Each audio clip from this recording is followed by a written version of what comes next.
आज big stocks की कड़ी में कौन कौन से? आज बिग स्टॉक्स में दो नॉन एफ स्टॉक्स हैं और एक एफ स्टॉक है। पहले कैश स्टॉक से शुरुआत कर रहा हूँ आज मैं। मेरा number 1 stock to watch today is Zomato. आज जोमेटो पर नज़र है मेरी। जोमेटो पर नज़र क्यों है? क्योंकि स्विगी की एनुअल रिपोर्ट आई है और स्विगी की एनुअल रिपोर्ट सबने एनालाइज़ की है। वैसे खैर स्विगी खुद लिस्टेड कंपनी बनने वाला है। आई थिंक अगले साल तक स्विगी का भी IPO आ जाएगा और स्विगी भी लिस्टेड हो जाएगा, तो ये एक अच्छा सेक्टर बन जाएगा हमारे पास। 3-4 रिपोर्ट से मैंने गोल्डमैन की पिक की क्योंकि मुझे वो सबसे अच्छी लग रही थी, सबसे लॉजिकल लग रही थी। उन्होंने 240 का प्राइस टारगेट दिया है। उनका ये मानना है कि जो स्विगी की रिपोर्ट है उससे क्लियर कट निकल कर आ रहा है कि अब जोमेटो का मार्केट शेयर जो है वो बढ़कर हो गया 56 to 57% और 2% मार्केट शेयर गेन किया है जोमेटो ने। इतनी कंपेटिटिव मार्केट में जोमेटो वर्सेस स्विगी, 2 प्लेयर की मार्केट है, अब 56-57% पर जोमेटो आ गया है। ये स्विगी के डिस्क्लोजर से जानकारी इनको मिली है और ये बहुत इंपॉर्टेंट है क्योंकि नंबर 1 प्लेयर को ऑब्वियसली काफ़ी फ़ायदा होता है। अच्छा, एक और चीज़ है, स्विगी अभी भी लॉस मेकिंग है एबिडा लेवल पर, जोमेटो एबिडा लेवल पर प्रॉफिट मेकिंग टर्न हो चुका है। एक टाइम था मार्केट स्विगी को ज़्यादा वैल्यू दे रहा था कंपेयर टू जोमेटो, ठीक है, लेकिन अब क्लियरली क्योंकि जोमेटो ने कुछ अच्छा काम करा है और एबिडा पॉजिटिव हुआ है, इसके लिए जोमेटो जो है वो पॉजिटिव लेकर चल रहा हूँ मैं इसको। 240-250 के सबके प्राइस टारगेट हैं। आई थिंक वहीं इसका recent almost all time high पर है ये स्टॉक, तो इसके लिए ये मेरा पहला स्टॉक हो गया। दूसरा कैश मार्केट का स्टॉक जो मेरा है वो है हैप्पीएस्ट माइंड्स। नॉर्मली जो ब्लॉक डील वाले स्टॉक होते हैं उनको मैं बोलता हूँ कि बस बॉटम बन गया। इस केस में मैं थोड़ा डिफर करूँगा क्योंकि इस केस में प्रमोटर साहब बेच रहे हैं, अशोक सूटा, और 6% बेच रहे हैं और ऑब्वियसली 10% डिस्काउंट। ये चल चुका है स्टॉक काफ़ी, 1 महीने में बड़ा चला। ये बहुत महंगा स्टॉक है, ये बहुत महंगा स्टॉक है। ऑब्वियसली इसमें एक प्रीमियम मिलता है अशोक सूटा का, लेकिन मुझे लग रहा है कि आज एक तरीके का एक टॉप बनाएगा ये स्टॉक शायद, ठीक है। जिस तरीके से चला है 755 करोड़ की डील है, 10% का डिस्काउंट है, 826 रुपये का फ्लोर प्राइस है। अच्छा, अशोक सूटा की होल्डिंग है 50%।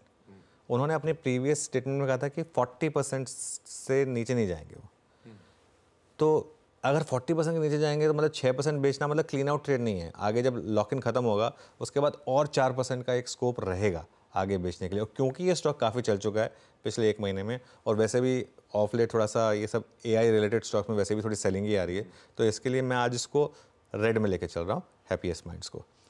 और एक फाइनल स्टॉक मेरा आशीष, और ये मेरे लिए थोड़ा पर्सनली एक सेटिस्फाइंग रहा है पिछले 2-3 हफ्ते का मूव HDFC बैंक में, क्योंकि थोड़ी ट्रोलिंग हुई थी HDFC बैंक पर जब हम पॉजिटिव व्यू लिया था, और होनी भी चाहिए क्योंकि वो ऑब्वियसली वो मूव आए नहीं थे उसमें जिस हिसाब से मैं एक्सपेक्ट कर रहा था। लेकिन अब देखिए, अब इस स्टॉक ने चलना शुरू किया है और अब इस स्टॉक ने शानदार मूव, 3 महीने में 17% के मूव HDFC बैंक जैसे स्टॉक ने दिए हैं आपको। इससे ज़्यादा क्या चाहिए बेसिकली, ठीक है। बर्नस्टाइन ने एक रिपोर्ट निकाली है, उनकी आउट परफॉर्म की रेटिंग है, 2100 का टारगेट है, लेकिन जो कह रहे हैं ना उस रिपोर्ट को पढ़िए, वो रिपोर्ट बहुत शानदार है। 4 साल में रिटर्न ऑन एसेट 1.8% से 2.1% तक ला सकते हैं ये लोग। लोन मिक्स में सुधार हो रहा है, कॉस्ट ऑफ फंड कम हो सकती है, ये बात ये कह रहे हैं। और एक और चीज़ जो ये कह रहे हैं, जो आई थिंक शायद ग्राफिक्स में बनी नहीं है, जो मैं काफ़ी टाइम से फॉलो कर रहा था कि वो होनी चाहिए, हाँ, ऑपरेटिंग लेवरेज। जो उनका जो मर्जर हुआ है वो जब भी उसका ऑपरेटिंग लेवरेज किक इन होनी शुरू होनी थी, वहाँ से इसमें एक शानदार तेज़ी आनी थी, तो वो अब किक इन होनी शुरू हुई है। तो इसके लिए HDFC बैंक ग्रीन में, तो 2 ग्रीन और 1 रेड आज के लिए। बहुत बढ़िया।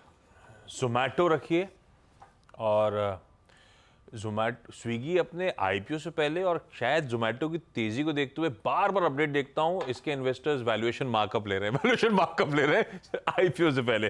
तो जोमेटो का रब ऑफ वहां पे क्लियरली एविडेंट भी है। जोमेटो रडार पे रहेगा। हैप्पीएस्ट माइंड्स दिक्कत में आ सकता है, काउंटर एक ओवरहैंग बन गया है सूटा साहब का, जो आज पार्शियल स्टेक सेल है, उसके बाद ओवरहैंग रहेगा और भी बिकवाली करने का दबाव बना रहेगा। HDFC बैंक, कितनी बार चैनल पे चर्चा, कन्विक्शन ट्रेड के लिहाज से मत देखें इसे, लॉन्ग टर्म के लिए बेहतरीन मौके, ये कितनी बार बातचीत हुई थी और धीरे धीरे करके क्या मूव कर रहा है। बस FIs के लौटने की देर थी और अब वापस वही 2150 के लक्ष्य वाली बातें होने लगी। बर्नस्टाइन 2100 के लक्ष्य के साथ उतरा है और इंटरनल्स रिपोर्ट के बड़े इंकरेजिंग लग रहे हैं, इसीलिए आज रडार पे ये आवाज के बेहतरीन बिग स्टॉक्स। लाइए